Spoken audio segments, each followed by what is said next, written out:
Aujourd'hui, nous vous présentons le jeu Chat Carton. C'est un jeu créé par Adi Drent, illustré par Gustavo Fürstenau et édité chez Jolly Dutch. Ce jeu se joue de 2 à 5 joueurs à partir de 10 ans et pour environ 30 minutes. Voyons déjà le matériel. C'est un jeu de cartes qui propose 5 chatons de 5 types différents. Ces chatons sont éveillés sur une face, endormis sur l'autre face.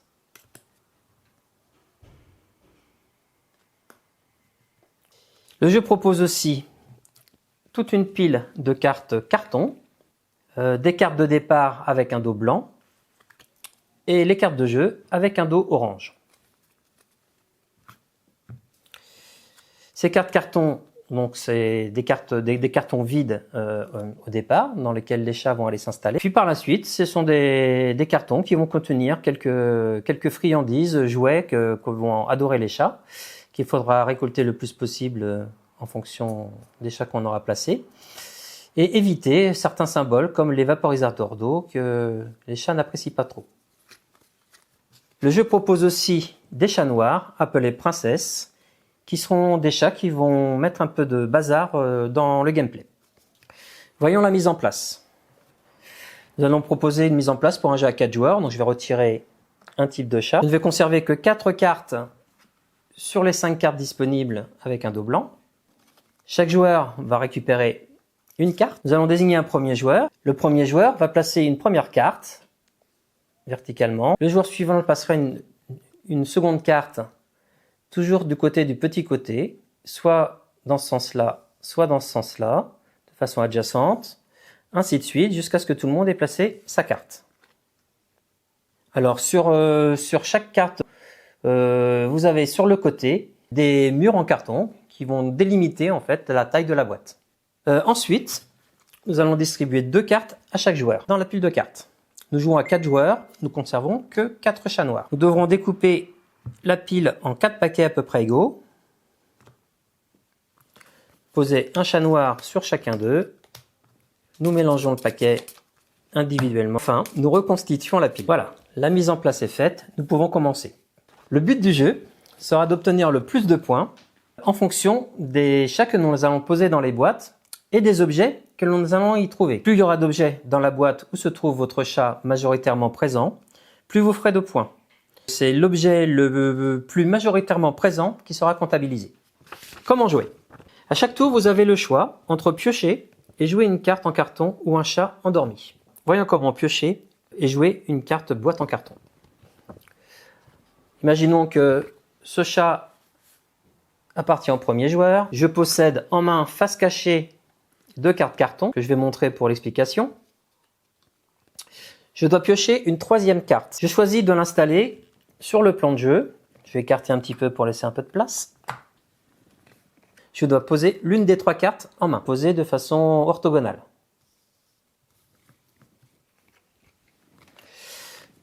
Je vais poser par exemple cette carte-là. Je pose 2 cartes adjacentes sur le grand côté. J'ai la possibilité, si je le souhaite, de poser un chat côté éveillé dans ma boîte. Fini mon tour de jeu, c'est au joueur suivant de jouer. Voici la main du second joueur avec ce chat-là. Il pioche une nouvelle carte et choisit de jouer par exemple la petite souris sur ce carton-là pour y placer son chat. Côté éveillé. Le tour du 3e joueur. Voici les cartes qu'il possède. Il peut à son tour de jeu décider, plutôt que de tirer une nouvelle carte et jouer une carte carton, jouer une carte chat endormi comme s'il jouait une de ses cartes carton. C'est-à-dire qu'il va devoir la poser adjacente à l'une des cartes proposées. Il n'a pas le droit de poser un chat dans une boîte où il y a déjà un autre chat. Il ne peut donc pas la mettre ici, il y a déjà un chat. Il ne peut pas la mettre ici, nous avons déjà un chat. Il pourrait éventuellement décider de le poser adjacent à ce carton-là, en prévision peut-être de relier ici une carte pour relier ce chat-là et appartenir à la même boîte que ce chat. Vient le tour du 4e joueur. Voici son jeu. Il choisit de piocher une carte, il pioche celle-ci, et décide de jouer le vaporisateur d'eau pour venir ennuyer ses adversaires. Un de ses adversaires. Il peut par exemple poser ici un vaporisateur d'eau qui ennuie le chat. Les chats n'aiment pas l'eau. Le vaporisateur d'eau faisant 1 point de moins. Actuellement, ce chat marquerait donc 0 point. 1 point pour la souris, moins 1 point pour la présence de l'eau. Il n'a pas le droit de poser son chat ici, puisqu'il y a un chat différent présent dans la boîte. Il décide de piocher une première carte. La carte qu'il vient de piocher est une carte spéciale, repérée par une petite batte blanche. Les cartes spéciales ont deux friandises ou 2 objets affectionnés par les chats. Ces cartes doivent être jouées immédiatement et elles se jouent comme un chat éveillé, si c'est possible. Dans le cas présent, le seul endroit où il peut poser cette carte est ce carton. Il est obligé de poser la carte dans ce carton. Il ne peut pas le mettre dans le carton qui l'aurait davantage intéressé.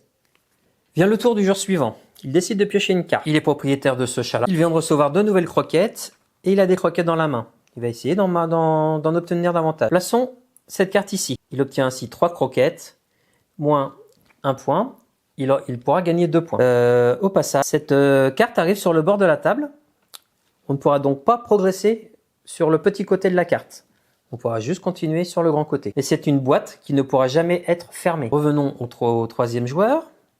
Le troisième joueur va choisir de prendre une nouvelle carte. Il va essayer de créer une boîte, prendre une carte. Il va essayer d'ennuyer ses adversaires en faisant se rejoindre 2 boîtes qui n'étaient pas jointes précédemment.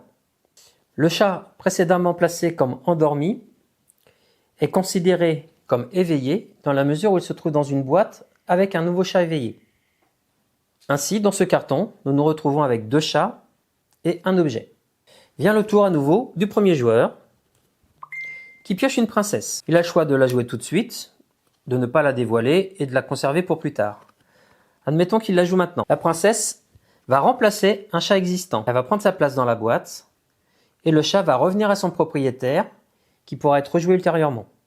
Nous voici rendus un peu plus loin dans la partie. C'est au chat de jouer. Il choisit de piocher une carte et va choisir par exemple de jouer sa carte ici. Il relie le carton avec le chat marron qui est présent ici. Puisqu'il est déjà présent dans le carton, il a le droit de rajouter un nouveau chat dans le carton. Reprenons ainsi la majorité dans le territoire de ce carton. Nous allons continuer le jeu ainsi jusqu'à ce que nous atteignions les conditions de fin de partie. Le jeu prendra fin lorsque la pile de cartes sera épuisée ou bien lorsque la surface de la table sera totalement occupée qu'on ne pourra plus poser de cartes ou encore lorsque l'un des joueurs aura posé son 5e chat. Le jeu continue alors, mais les joueurs ne peuvent plus piocher de cartes et ils ne sont plus autorisés à jouer des chats endormis. Ils vont devoir déposer les dernières cartes qu'ils ont en main. Et on va poursuivre ainsi jusqu'à ce que toutes les cartes que l'on peut poser soient posées. Viendra alors le décompte des points. Pour le décompte des points, nous allons observer les cartons les uns après les autres. Par exemple, dans ce carton, nous avons ici un carton qui est fermé, entièrement clos par des parois, avec 2 chats à l'intérieur. Nous comptons le nombre de friandises et de jouets le plus représenté dans le carton. Ici, nous avons 4 croquettes, ce qui va lui rapporter 4 points. La présence d'un autre chat du même type lui rapporte 1 point de plus, ce qui lui fait 5 points. Le carton étant totalement fermé, ses points sont doublés. Ce chat va marquer 10 points. Dans ce carton, personne ne marque de points. Le carton appartient à la princesse. Passons à cette boîte-ci. Cette boîte-ci, elle aussi, est complètement fermée. Il y a majorité de souris, ce qui lui rapporte 2 points. On ne comptera pas la friandise qui est minoritaire. Et il y a un vaporisateur d'eau qui lui retire 1 point. Cette boîte-là lui rapporte donc 1 point. La boîte étant totalement fermée, ce chat gagne 2 points. Nous allons prendre maintenant cette boîte-ci. Ici, il y a 2 chats. Il y a seulement un jouet balle ou un jouet souris. Cette boîte-là rapporte un seul point. Elle rapporte 1 point au chat orange et au chat marron, même s'il est endormi, puisque la présence d'un chat éveillé active la présence de ce chat. Si ce chat a été seulement présent dans la boîte endormi sans chat éveillé à l'intérieur, ce chat n'aurait pas gagné de points. Dans cette configuration, le chat majoritaire est le chat gris. On décompte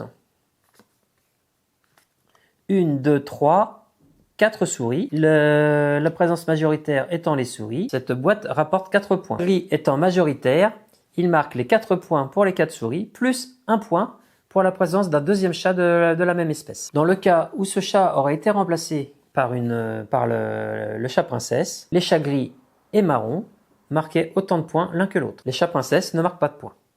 Nous faisons ainsi le décompte de toutes les boîtes pour chacun des chats. Et le joueur qui a le plus de points l'emporte.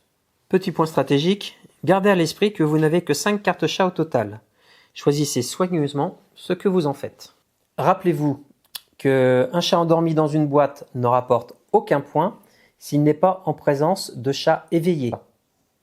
En revanche, réussir à placer un chat endormi dans une boîte où sont présents des chats éveillés peut permettre de faire basculer une majorité.